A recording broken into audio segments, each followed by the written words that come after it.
Network News. RMN Live Reports. Sobra. Una kong naisip yung mga anak ko, yung pamilya ko, kasi years na hindi ako nakauwi. Paano po kung... Kasi yung nature ko ng work ko, I am a caregiver. So hindi ko pwedeng iwanan yung pasyente, especially nung midnight na nangyayari, nung last night, nung gabi. Sobra-sobra yung kutukan. Takot at pangamba, yan ang nararanasan ng isang overseas Filipino worker na si Mary Jane Pacheco sa bansang Qatar, bunsod ng patuloy na tensyon sa gitnang silangan. Sa bansang Qatar, hindi rin pa matigil-tigil ang pagsabog ng mga missile sa US base na nakatalaga roon, kaya't halos hindi makatulong ang ilan sa mga OFW. Ani Mary Jane, nangangamba siya dahil sa naging anunsyo ni PBBM na ang mga OFW ay tumuloy sa mga bomb shelter, ngunit sila ay shelter in place lamang. Actually po dito sa Middle East, wala pong shelter na designated for all OFWs. Wala po.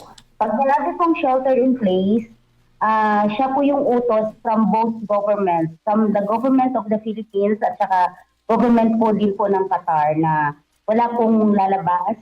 Bawal po talaga kaming lumabas kasi yung mga falling debris galing sa missiles na posibleng tatama sa amin. Panawagan ito sa pamahalaan na sana matutukan din sila at magkaroon ng konkretong plano para sa kanila kahit na hindi sila nasa sentro ng digmaan. Mr. President, pansinin niyo naman po kami mga OFWs dito.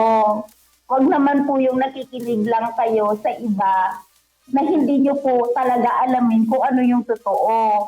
Wala po kaming shelter. Wala pong Israel po siguro meron.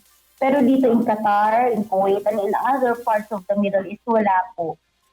Tapos sana po magkaroon kayo ng konkretong plan kung paano nyo kami matutulungan dito kapag dumating na po yung talagang worst na sinasabi.